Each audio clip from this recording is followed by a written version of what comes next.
to tell you that sounds absolutely fantastic, especially when we consider that we're going into winter and so many South Africans are going to be turning on electric heaters or trying to cope with warming themselves via electric means, I suppose, considering we're being load shed. It really does sound fantastic. Yes, and that adds obviously to the huge crisis that we've got in our electrical supply at the moment. And the problem is that by using those particular electric heaters that you're talking about, they're incredibly high energy users. So number one, the cost of warming up your home is unaffordable, and the cost to the fiscus and to the country and to Eskom is unaffordable as well, because we're simply not generating enough electricity. So the first phase in our developing the green buildings, or buildings that use a lot of electricity, is by building in a green way. So when you talk to the Green Building Council, who I really firmly believe are an incredibly good organization, what we usually have happening there is that they build a building with a high carbon emitting building, and one that uses a lot of electricity in order to warm up or cool down. Then they do green stuff to the building.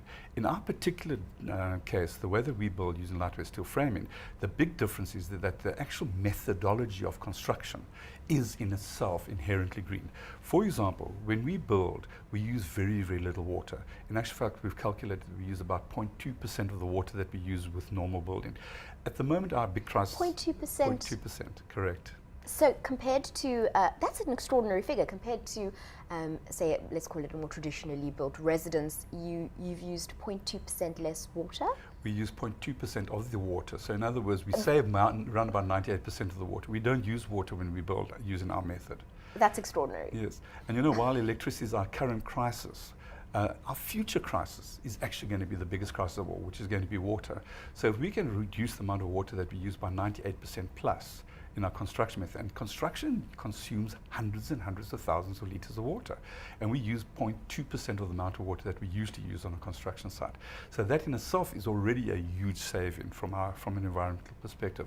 Also, another very important thing is that one of the big things that has frustrated me in the 30 years that I've been involved in construction is the amount of waste that we generate and create. We've calculated that approximately 25% of the bulk of our buildings ends up as waste. For example, if you deliver bricks to site, we usually allow for 10% immediate wastage on site of our bricks. Now, we reduce the waste factor to about 5% of what a normal site would do. So those are just two of the many, many green elements. Then the impact on the site, the impact on the environment, getting material to and from site, the fact that the building weighs 10% of the weight of a normal building. All of those contribute hugely to having a very, very low carbon emitting and carbon impact and environmentally impact building. That's very, very important in our country, particularly that we've signed the COP17 protocol, which is that we're going to reduce our carbon emissions dramatically. And if we don't reduce those carbon emissions, then in actual fact we're going to be faced with huge, huge fines. And our construction industry and our buildings are amongst the highest carbon emitters in the entire country. Now, there is a saying that they just don't build things like they used to, and I think some parents who are perhaps considering letting their student children stay in these residences might say to you, but John, are you sure that this building is going to be up to scratch? Is it going to stand the test of time?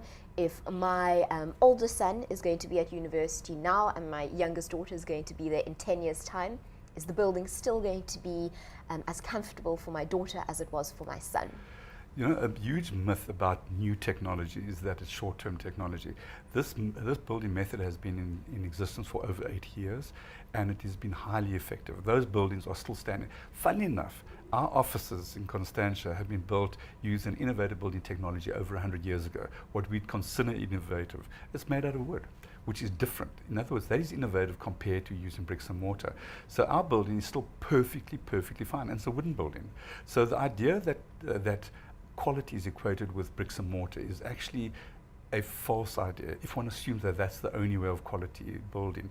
The one thing that we set out to ensure that quality wasn't in any way a debatable component of what we're doing. Quality was non-negotiable. So our buildings will last as long as a normal building will last. The most important thing in any building is actually your maintenance program, and that defines the longevity or non-longevity of your building. When you look at how long our building is going to last, the manufacturer of the cladding gives a guarantee of 60 years. The steel that we use, which is, by the way, 87% recycled steel, has got a life expectancy of 675 years. So I think we're okay as far as longevity is concerned. Absolutely. In fact, it will last longer than many buildings in South Africa. Most of them have even existed for. Correct. And you know, the interesting thing is that the functional lifespan of a building is 35 years.